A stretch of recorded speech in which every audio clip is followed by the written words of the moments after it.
오늘 우리가 나눌 하나님의 말씀은 사무엘하 17장 17절로 20절 말씀입니다. 사무엘하 17장 17절로 20절 우리 한 절씩 교독하겠습니다. 그때 요나단과 아히마아스가 사람이 볼까 두려워하여 감히 성에 들어가지 못하고 엔로겔가에 머물고 어떤 요종은 그들에게 나와서 말하고 그들은 가서 다윗 왕에게 알리더니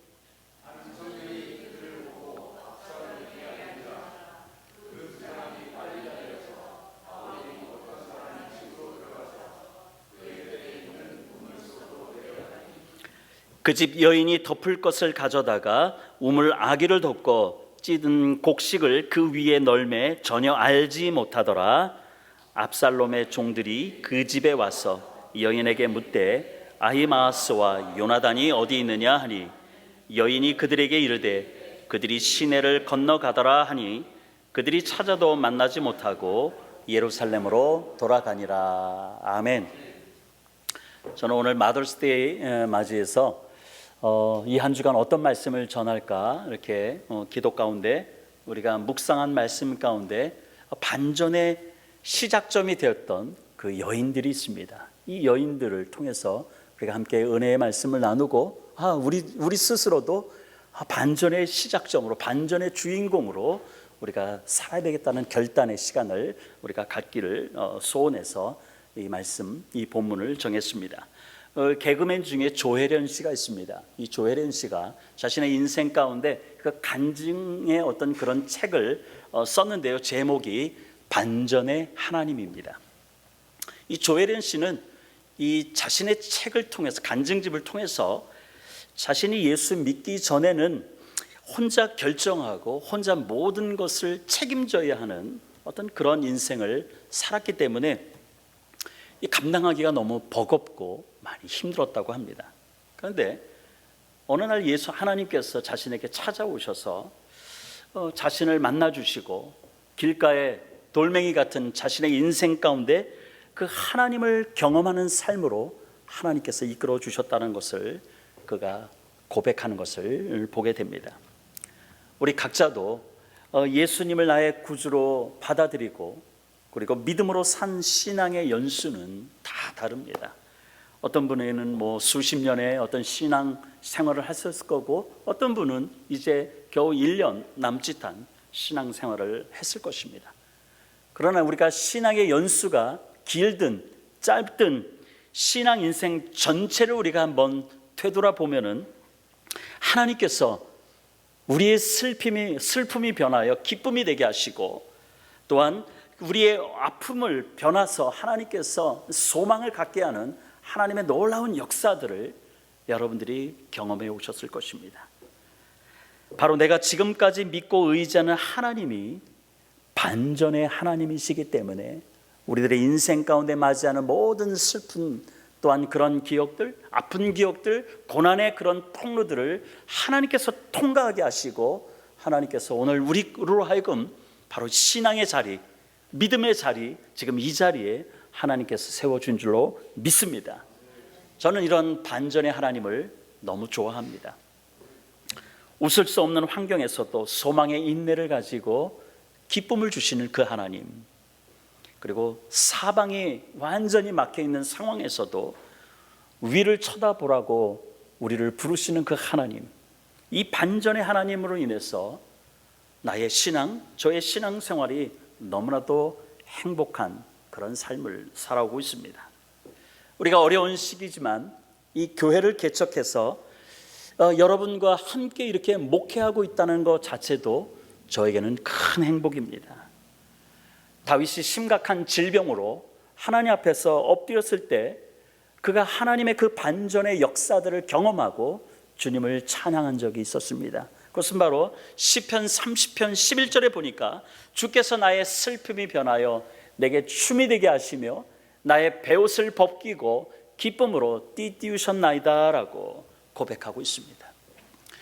여러분의 남은 인생 가운데 혹 우리가 슬픔에 처한다 할지라도 우리 반전의 하나님은 여러분의 인생 가운데 개입하셔서 슬픔이 변해서 내게 춤이 되게 하여 주시고 나의 그 슬픔의 베옷을 벗기고 기쁨으로 띠띠우시는 하나님의 능력을, 이 반전의 하나님을 날마다 경험하시기를 주님의 이름으로 축원드립니다.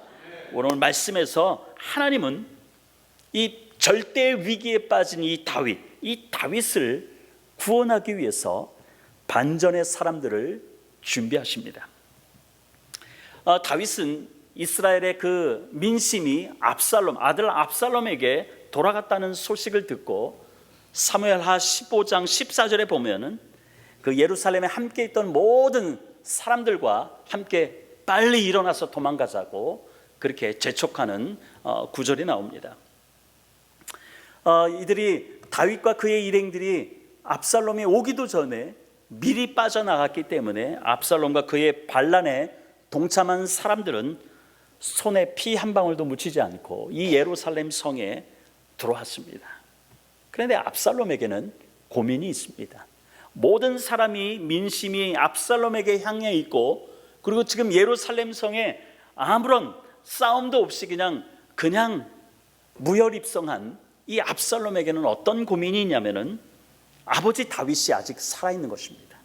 그리고 지금 아버지와 그의 신하들이 급하게 피신은 갔지만은 언제 자신을 공격해 올지 몰라서 불안해하고 있는 것이죠. 또한 예루살렘 그 왕궁, 우리가 전에도 말씀을 통해 나눴지만 이 예루살렘 성은 공격하기도 지형적인 어떤 위치 조건으로 들어가기 힘든 어떤 그런 위치에 있는 곳인데, 이 왕궁을 차지했지만 압살롬은 이 왕궁에서 무엇을 먼저 해야 될지조차도 지금 모르고 있는 상태입니다. 그래서 자신의 모사인 그 아히도벨에게 무엇을 내가 먼저 해야 되는지를 조언을 구합니다.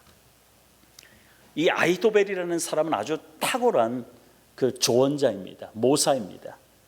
이런 아히도벨이 자신 곁에 있다는 것은 이 압살롬은 아주 자랑스럽고 든든했을 것입니다. 원래 이 아히도벨이라는 사람은 다윗을 반역하기 전에는 다윗의 든든한 조언자였습니다. 성경은 이 아히도벨이 얼마나 탁월한 조언자이고 카운셀러인지를 성경은 이렇게 얘기하고 있습니다. 사무엘하 16장 23절에 보니까 그때 아히도벨이 베푸는 계략은 사람이 하나님께 물어서 받은 말씀과 같은 것이라 아히도벨의 모든 계략은 다윗에게나 압살롬에게나 그와 같이 여겨졌더라라고 성경은 기록하고 있습니다. 이처럼 이 아히도벨이 내는 그의 계획, 그의 조언은 마치 하나님이 사람에게 하는 것 같은 그런 똑같은 말씀처럼 그들이 신뢰하고 여겼다라고 하는 것입니다. 그 당시 사람들뿐만 아니라 압살롬 그리고 다윗 역시 이 아히도벨이 베푸는 그 계획, 조언 무엇이든지 그들은 수용하고 그대로 따랐다라고 하는 것을 우리는 보게 됩니다. 바로 아히도벨이 지금 다윗을 배반하여 압살롬에게 지금 가 있습니다. 그렇기 때문에 이 아히도벨이 압살롬과 함께 있다는 것이 이 다윗에게는 마음 편치 않은 요소일 것입니다. 왜냐하면 이 아히도벨의 능력을 알기 때문에 다윗도 지금 도망 나와 있으면 늘 불안한 가운데 있습니다. 사무엘하 그래서 다윗은 이 아히도벨의 모든 계획들을 파하기 위해서 자신의 친구 후세를 이중첩자로 압살롬에게 보내는 것을 여러분들은 지난 주간 말씀 묵상을 통해서 알았을 것입니다. 사무엘하 15장 34절에 아히도벨의 계획이 실패하도록 이 후세를 보내면서 그렇게 해달라고 부탁하는 장면을 우리가 보게 됩니다. 다윗이 언제 공격해 올지 몰라서 불안하고 왕궁을 차지했지만은 무엇을 먼저 해야 될지 모르는 이 압살롬에게 이 아히도벨은 다윗을 이길 수 있는 방법을 오늘 얘기하고 있는 것을 봅니다. 사무엘하 17장 1절과 2절에 보니까 이제 내가 사람 12,000명을 택하게 하소서 오늘 밤에 내가 일어나서 다윗의 뒤를 추적하여 그가 고나고 힘이 빠져 있을 때 기습하여 그를 무섭게 하면 그와 함께 있는 모든 백성이 도망하리니 내가 다윗 왕만 쳐 죽이고라고 이렇게 얘기하고 있습니다. 지금 다윗은 예루살렘 성을 빠져나오면서 어린아이들, 부녀자들, 이런 다윗을 따르는 모든 식구들을 지금 데리고 급하게 지금 도망 나왔거든요. 그렇기 때문에 이들은 지금 이미 지쳐 있고, 그 다음에 어린아이들 때문에 걸음 속도도 느릴 거라고 하는 것을 이 아히도벨은 간파했던 것입니다. 그렇기 때문에 아히도벨은 압살롬한테 다윗 왕만 죽이면 되기 때문에 이 다윗 왕을 죽일 수 있는 방법은 지금 당장 내게 군사 잘 훈련된 정예부대를 줘서 지금 당장 쫓아가면은 다윗을 죽일 수 있다라고 아히도벨은 그 계획을 이야기한 것이죠. 누가 봐도 이 아히도벨의 계획은 이 압살롬에게 있어서는 최선의 길입니다. 만약에 아히도벨의 이 계획대로 시행만 한다면은 다윗은 죽은 목숨이나 다름이 없습니다. 그런데요, 우리가 성경을 읽다 보면 하나님은 이 다윗이 죽게 내버려 두지 않는다는 것입니다. 이 급박한 상황을 하나님께서는 반전의 사람들을 통해서 아히도벨의 그 계획을 파괴하시고 이 다윗을 살리는 모습을 우리는 사무엘하 17장에서 우리는 묵상할 수 있습니다. 이처럼 다윗을 향한 하나님의 은혜의 역사가 멈추지 않는 이유가 있습니다. 그것은 바로 이 다윗은 하나님의 약속을 받은 자이기 때문인 것입니다. 다윗이 예전에 자신이 예루살렘 성에서 이렇게 그 백향목 궁전에서 자기가 너무 행복하게 살고 있는데 그 예수님의 그 언약궤는, 하나님의 그 언약궤는 그 천막 뒤에 이렇게 있었기 때문에 그 마음속에 너무 부담이 되는 거예요. 그래서 내가 정말로 하나님을 위해서 성전을 짓고 싶다라고 하는 이 마음을 이 다윗이 품습니다. 하나님은 이 다윗의 마음을 기뻐하셨고, 그래서 이 다윗에게 아주 영원한 약속들을 주시는 구절이 있습니다. 사무엘하 7장 14절부터 16절을 보면은 그가 만일 죄를 범하면 내가 사람의 때와 사람의 매와 인생의 채찍으로 징계하려니와 내가 내 앞에서 물러나게 한 사울에게서 내 은총을 빼앗은 것처럼 그에게서 빼앗지는 아니하리라. 내 집과 내 나라가 내 앞에서 영원히 보존되고 내 왕위가 영원히 견고하리라. 이렇게 하나님께서 이 다윗에게 약속하십니다. 얼마나 위대한 약속이십니까? 하나님은 이 다윗이 죽을 위기에 처한 이 급박한 상황에서 하나님은 다윗에게 하셨던 이 약속을 잊지 않으신 것입니다. 다윗이 범죄하면 사람의 매와 인생의 채찍으로 징계하신다라고 하신 것처럼 그렇게 지금 어려움을 겪고 있는 지금 압살롬으로 아들로부터 이렇게 쫓겨나는 이 상황까지 하나님께서 이 다윗이 범죄한 것에서 사람의 매와 인생의 채찍으로 지금 징계하고 있는 것입니다. 징계는 하고 있지만은 하나님이 약속하신 것, 내 나라를 내가 영원히 보존시키고 영원히 견고하게 하겠다라고 하는 이 약속을 하나님께서는 기억하시고 다윗이 죽지 않도록 하나님께서 보호하신다는 것입니다. 오늘 여러분 각자에게도 하나님의 약속의 말씀이 있는 줄 믿습니다. 여러분 각자에게도 분명 하나님이 주신 약속의 말씀이 있을 것입니다. 저에게도 하나님께서 주신 약속의 말씀이 있습니다. 제가 2008년도 마이애미에서 목회를 할 때 그 목회하면서 생전 처음 겪었던 그런 어려운 고난의 시기가 있었습니다. 이 고난의 시기에 하나님께서는 저를 위로하시면서 주신 말씀이 있었습니다. 그것은 바로 신명기 28장 12절의 말씀입니다. 여호와께서 너를 위하여 하늘의 아름다운 보고를 여시사 네 땅에 때를 따라 비를 내리시고 네 손으로 하는 모든 일에 복을 주시리니 네가 많은 민족에게 구워줄지라도 너는 꾸지 아니할 것이요. 할렐루야. 하나님의 풍성한 보물을 저를 위해서 열어주시고, 네가 손으로 하는 모든 것 가운데 복을 주시고, 하나님께서 너를 통해서 많은 영혼들을 영적으로 꾸어줄 뿐만이 아니라 하나님 앞에 귀하게 쓰임받는 인생이 될 것이라고, 내가 너를 그렇게 이끌겠다라고 하나님이 주신 약속의 말씀이었습니다. 우리가 믿는 하나님은 신실하신 하나님이십니다. 신실하시기 때문에 그분이 약속하신 것은 그대로 이루시는 것을 여러분 확신하시길 바랍니다. 그것이 내 때가 아니더라도, 내 때가 아니면은 또한 우리 자식의 때에 하나님께서 우리에게 허락하신 그 약속의 말씀은 그대로 이루어질 것입니다. 오늘 저는 이 약속의 말씀을 붙잡고 저는 늘 기도하고 있습니다. 여러분들, 여러분에게 주신 그 약속의 말씀을 붙잡고 늘 기도하며 소망 가운데 승리하시기를 주님의 이름으로 축원드립니다. 우리가 그렇게 약속의 말씀을 붙잡고 주님 앞에 기도하고 소망 가운데 우리가 사는 한, 하나님께서는 우리를 향하신 하나님의 은혜는 다윗에게 행한 것처럼 멈추지 않고 계속해서 역사하실 것입니다.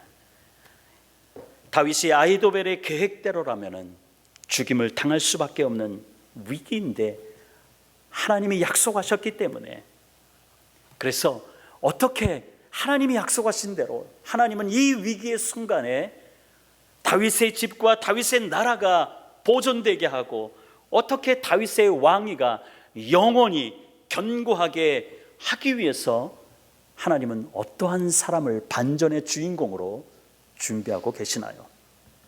먼저는 아이러니하게 이 반란을 일으킨 압살롬을 하나님께서 반전의 주인공으로 사용하는 것을 우리가 보게 됩니다. 압살롬은 자신의 모사가 된 이 아히도벨의 조언대로 반란의 일을 지금까지 진행해 왔습니다. 그런데 이 다윗을 지금 당장 쫓아가자고 하는 이 아히도벨의 계획에 대해서 이 압살롬이 왜 그런지는 모르지만 그 계획을 좋게 여겼지만은 시행하지 않습니다. 대신 이 다윗이 첩자로 보냈던 이 후세의 말을 한번 들어보자라고 그렇게 결정하는 것을 보게 됩니다. 5절입니다. 압살롬이 이르되 아렉 사람 후세도 부르라. 우리가 이제 그의 말도 듣자 하니라. 이것은 이해할 수 없는 상황입니다. 그러나 하나님께서 하시면은, 하나님께서 반전의 사람을 하나님께서 예비하시면은 능하지 못한 일이 없는 줄 믿습니다. 압살롬이 왜 굳이 후세의 계획을 들여보라고 했는지 우리는 알 수 없습니다. 그러나 하나님이 압살롬의 마음조차도 움직이셨다는 것입니다. 후세는 이제 계획을 얘기할 때 그 아히도벨과는 다르게 압살롬에게 다윗과 그와 함께한 군사들이 얼마나 용맹하고 전쟁에 능한 용사인지를 기억하지 못하겠냐라고 하면서 압살롬을 하여금 다윗과 함께한 군사들의 그 용맹함, 전쟁에 능한 그런 용맹성을 지금 기억하게 하는 것입니다. 그렇기 때문에 지금 당장 쫓아가서 다윗과 섣불리 전쟁을 벌였다라간 승리를 자신할 수 없다라고 후세는 조언을 합니다. 그래서 지금 당장 쫓아가는 것은 잘못된 것이고 아예 이스라엘 온 곳곳에 사람을 보내서 군사들을 모아서 나중에 공격하자라고 후세는 그렇게 조언을 합니다. 당연히 아히도벨의 계획과는 완전히 정반대의 계획을 후세는 얘기한 것입니다. 바로 이것은 다윗이 도망갈 수 있는 시간을 버려주기 위한 후세의 전략이었던 것입니다. 그런데 14절 상반절에 압살롬과 온 이스라엘 사람들이 아렉 사람 후세의 계획을 아히도벨의 계획보다 낫다라고 평가했다는 것이죠. 하나님께서는 이 압살롬뿐만 아니라 온 이스라엘의 그 리더들의 마음조차도 하나님께서는 반전시켰다는 것입니다. 이것이 하나님의 역사인 것입니다. 반전을 일으키신 하나님이 개입하셨다는 것입니다. 그래서 사무엘하 17장 14절 하반절에 보면은 여호와께서 압살롬에게 화를 내리려 하사 아히도벨의 좋은 계략을 물리치라고 명령하셨습니다. 즉 아히도벨의 계획을 분명히 들어야 되는데 압살롬이 그렇지 않고 후세의 계략을 한번 들어보고 그것이 더 낫다라고 한 것은 하나님께서 아히도벨의 그 잘못된 계략을 물리치고 하나님께서 역사하셨다는 것을 성경은 우리에게 말씀하고 있습니다. 두 번째 반전의 주인공이 있습니다. 바로 하나님께서 다윗을 살리기 위해서 반전의 주인공으로 무명의 여자들을 하나님께서 사용하십니다. 후세는 이 극박한 상황을 다윗에게 빨리 알려줘야 되는 것입니다. 지금 강을 건너지 않고 어떤 소식이 오나 안 오나 그냥 지체하고 있기 때문에 바로 강을 건너야 된다는 그 1급 비밀의 어떤 그 메시지들을 후세는 다윗에게 전달해야 됩니다. 이 극박한 상황을 바로 다윗에게 알려주고자 한 여종을 통해서 성 밖에 머물러 있는 제사장의 아들인 요나단과 아히마아스에게 전달합니다. 사무엘하 17장 17절입니다. 그때 요나단과 아히마아스가 사람이 볼까 두려워하며 감히 성에 들어가지 못하고 에르노겔가에 머물고 어떤 여종은 그들에게 나와서 말하고 그들은 가서 다윗에게 알리더라라고 말씀하고 있습니다. 압살롬이 이 예루살렘 성을 차지한 지가 얼마 안 됐습니다. 그렇기 때문에 다윗은 아직 살아있기 때문에 압살롬은 불안해합니다. 그렇기 때문에 이 다윗과 혹 내통하는 사람이 있나라고 이 압살롬은 그 첩자들을 곳곳에 심었다는 것이죠. 그렇기 때문에 다윗과 내통하는 일을 하다가 걸리면은 자신뿐만 아니라 자신의 모든 가족들이 다 몰살될 그런 위험이 있는 일입니다. 아주 두려운 상황이죠. 그런데 이 무명의 한 여종, 이름도 밝히지 않는 이 한 여종은 그 무섭고 두려운 상황에서도 성 밖으로 나가서 후세의 메시지를 전달했다는 것입니다. 그런데 이렇게 조심스럽게 은밀하게 했어도 이미 압살롬이 곳곳에 첩자들을 심어놨기 때문에 18절에 보니까 한 청년이 이들이 뭔가 일을 벌이고 있다는 것을 본 것이죠. 그래서 압살롬에게 이 사실을 알려줍니다. 지금 만약에 압살롬에게 이 편지가 한 여종으로부터 전달받은 이 두 사람에게 전달된 그 메시지가 걸린다라면 어떻게 될까요? 당연히 다윗은 살아남지 못할 것입니다. 그리고 다윗에 연결된 모든 사람들 다 죽임을 당할 것입니다. 바로 이러한 때 이 두 사람은 그 위험한 가운데 그곳을 피해서 어떤 사람의 집에 들어가서 우물 속에 숨었습니다. 그리고 압살롬의 사람들이 곳곳을 빈틈없이 뒤진 탓에 이제 이 두 사람, 우물가에 숨겨져 있는 이 두 사람조차도 이제 잡힐 어떤 그런 위기에 있는 것이죠. 잡히면은 모든 것이 끝납니다. 다윗도 끝납니다. 그런데 하나님께서는 이러한 때 하나님께서 사용할 반전의 주인공들을 보내셨다는 것입니다. 무명의 한 여인을 하나님께서 준비시켜 주셨습니다. 19절에 보니까 무명의 한 여인이 그 우물 속에 숨어든 이 두 사람을 덮을 것을 가져다가 우물 아기를 덮고 바로 그 위에 곡식을 널어 놓는 이 지혜의 한 여인을 주님께서는 준비하신 것이죠. 20절에 보니까 압살롬의 종들이 이 여인의 집에 들이닥쳐서 두 사람을 보았느냐고 추궁할 때 이 여인은 그들이 방금 저 강으로 도망갔다라고 그렇게 대답하는 것을 보게 됩니다.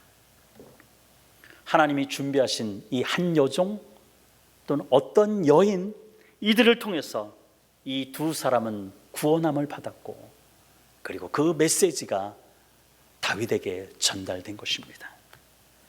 여러분들이 이 두 여인의 행동을 보면 과거 여호수아 시대 때 기생 라합이 행한 것과 같다는 생각을 아마 여러분들도 하게 될 것입니다. 여호수아 2장에 보면은 여호수아가 그 가나안을 정복하는 데서 첫 번째 관문이 여리고성입니다. 이 여리고성과의 어떤 이 전쟁을 앞두고 두 사람을 여호수아는 정탐꾼으로 보냅니다. 근데 이 여호수아의 정탐꾼들이 붙잡힐 위기에 놓였습니다.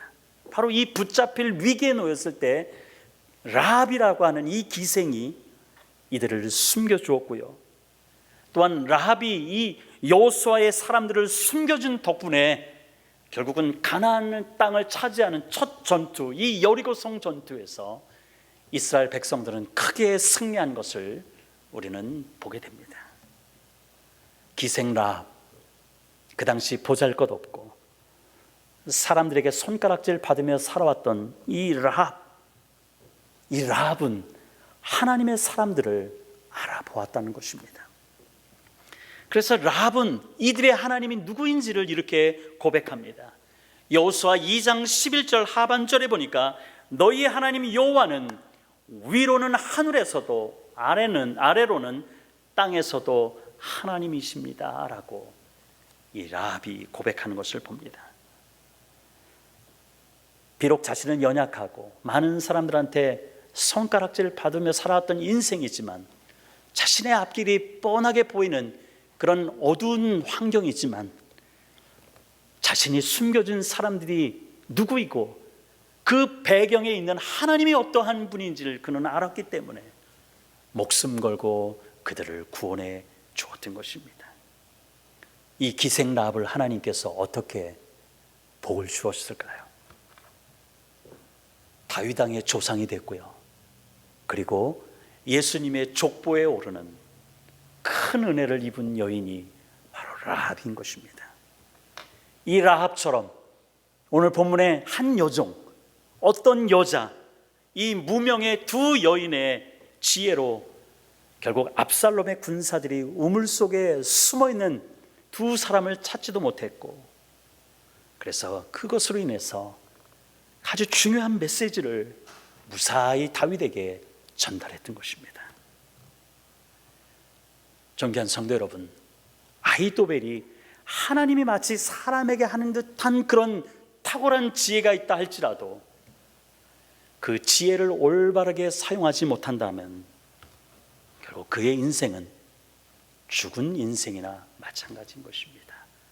결국 사무엘하 17장 23절에 기록한 대로 아히도벨이 자신의 계획대로 되지 않는 것을 알고 좌절하여 고향으로 돌아가 스스로 목숨을 끊었던 것입니다.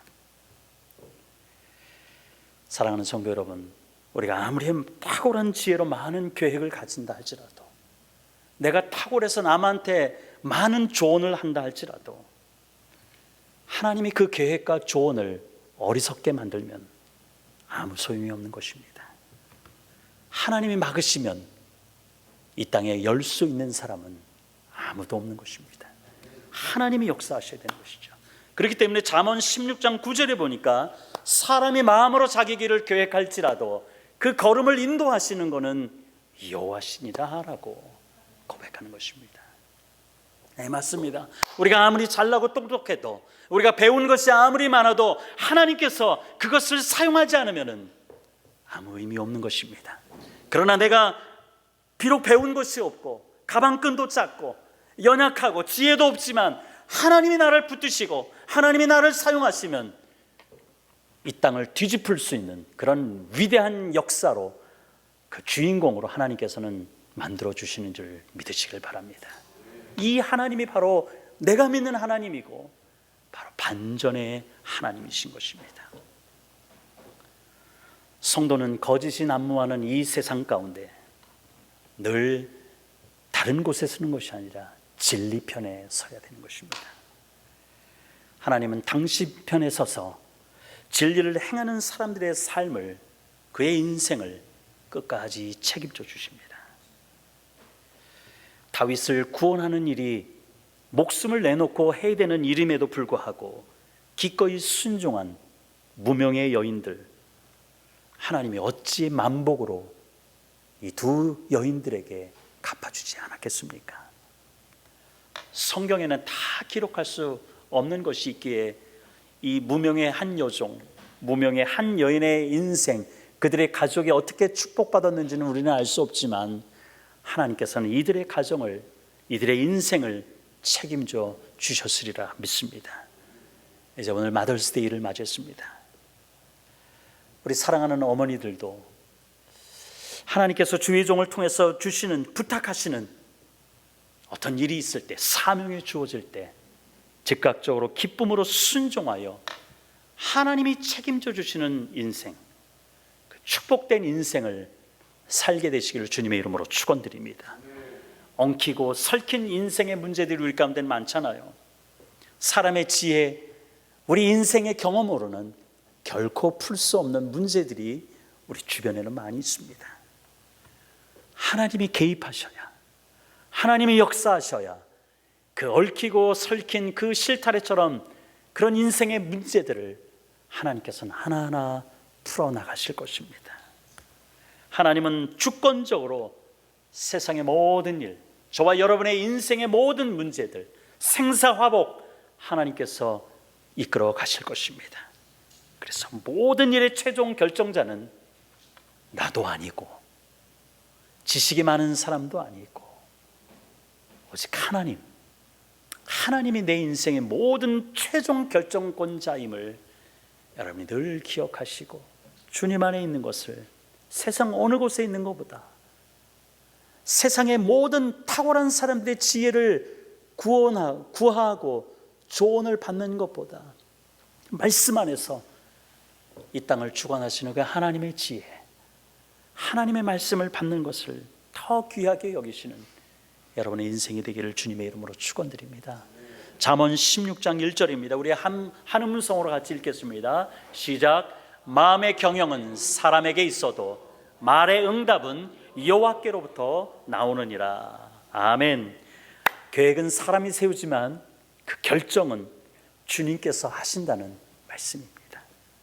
이 한 주간도 우리가 경험하는 모든 다양한 문제를, 어떠한 문제를 만나도 우리가 좌절하고 낙심하지 말고 최종 결정권자인 하나님을 의지함으로 승리하시기를 주님의 이름으로 축원드립니다. 우리가 함께 결단하며 기도하겠습니다.